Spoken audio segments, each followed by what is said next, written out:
I never used to believe in miracles before, but since that time, I do think that they exist.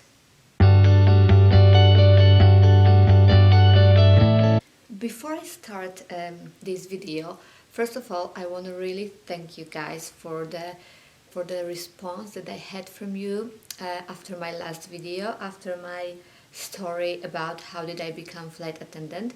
I got such a positive, huge response from you, and I'm really happy about it, and I appreciate that so much. And thank you so much for spending your time on watching my channel, and I read each and every single one of your comments, and I really appreciate them. Today's video is going to be a little bit different, and the reason why is because I get so many questions from people about did I ever have any crazy story, like flight attendant story, and the answer to this is yes. And this is not story, there are like so many stories and so many unbelievable things that happened to me since I'm a flight attendant. The first one that I want to start with took place around 2 years ago when I was in Korea, in Seoul, and that was my first time in Seoul, in Korea in general. And I overslept the time when we were supposed to meet with other crew downstairs and go together to the city. I slept a bit longer, so later on I decided I will go by myself to the city. We had a shuttle bus which meant to take us directly to the city center. So I took that, I got there, and then I just went full on to the city, and I was just walking. And you have to know that in Seoul, in Korea, in general, in Asian cities, it's so crowded. It was so crowded that I was walking the street and I didn't even have time to look around and see what is where, because the crowd was following and you have to just go with the flow and just follow. There is no time to stop and look and wonder. And yeah, that was like one of the main street, and it was like so vibrant and energetic and colorful and intense, and so many things were going on. And the food courts on the street, and like some little shops and the big shops and the buildings and people and everything was so intense that you can get dizzy, literally. So I was walking alone, trying to look around and enjoy and take pictures and just take in all of this amazing experience that was there. And I was so excited because this was the first time in Korea for me. And I don't think if I have to remind you that I'm the first one, like literally the first person in the group always to get lost. I can get lost everywhere. I have zero orientation in topography of the city, and I just always lose my way if I go somewhere, which still doesn't stop me going by myself everywhere in the world. I always find my way. So I will walk like the whole center, and then I made it up to the huge mall, and I went there and I was walking, of course, around.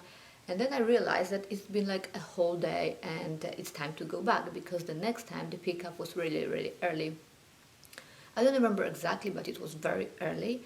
And the last shuttle bus to take me back to the hotel was around 11:30 at night. So I realized that this time is approaching, so I should start making my way back to the bus station. And then I realized I have no idea where am I and which way should I turn to go to that direction. So I stopped some people to ask for the way directions. In Korea, nobody really speaks English. It's very hard to find people, like random people on the street, who would speak English. So I approached few people. I could see on their face that they see that I'm lost and they really wanted to help me, but we just could not communicate. I could not express where I want to go, and they just couldn't tell me, although they tried to. So that happened a few times. I kept asking some random people for help and for advice, and literally nobody spoke English, and the time is running, the time is like passing by. I see that I'm running out of time, and I'm still in the same place, and no one is able to help me. Finally, I found one Chinese girl who spoke a bit of English, so she did show me at least direction and the way I should make my way out of this huge mall and just go which way. Okay, so I went that way, and I'm going, and everything looks the same, and I got lost, and it took like such a long time for me, like walking in the circles, like around the block, and I realized I'm in the same place. I know you probably by this point think I'm stupid, but you have to realize Asian cities are very tricky. Don't judge me. So I came to the point in which I was like tired, hungry, exhausted. I lost my hope of ever making it back to the hotel. By the way, there was no taxi around. There was no taxi around to take it. So I started losing hope, and I was like starting losing my patience. I was so exhausted, nervous. I was like, I'm gonna miss my last shuttle bus. I'm not gonna get to the hotel. The pickup is so early. I'm not gonna get any sleep before the flight. So dramatic, right? I know. So I just was so devastated. I was in the middle of the crossroad in the like huge street on the pedestrian crossing. I was standing there, like lots of cars and people were passing by me, and I stand there and I was like, God, please help me.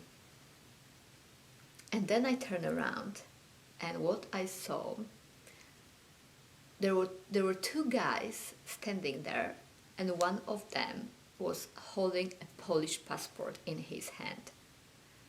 Now, how random and unexpected is this? Can you imagine that? I don't have to remind you that I'm Polish, right? So I saw these two guys. One of them is holding Polish passport. And I was like, that's my salvation. Dun, dun, dun, dun, dun. I went to him. I went straight up to them. They were like around my age or younger, I believe. And I told them, like, guys, are you from here? Do you live here? They had the Wi-Fi in the phone, by the way. I got lost. I don't know which way to go. And they were surprised to see me, obviously, because there were not like many tourists around. And I told them I'm a flight attendant, and I told them the whole story. And they were really excited, like, oh, it's so nice. Which city are you from in Poland? We were talking, and they obviously did show me the way. They walked me through the bus station, which at this point was not that far anymore because I walked around. They took me there, and they did help me, and they really saved my day, my night, my life. We didn't exchange any phone number or anything. We never kept in touch. They just helped me. They wished me a happy journey. I did thank them like gazillion times probably, and that was it. So can you imagine something more random and more coincidental than this?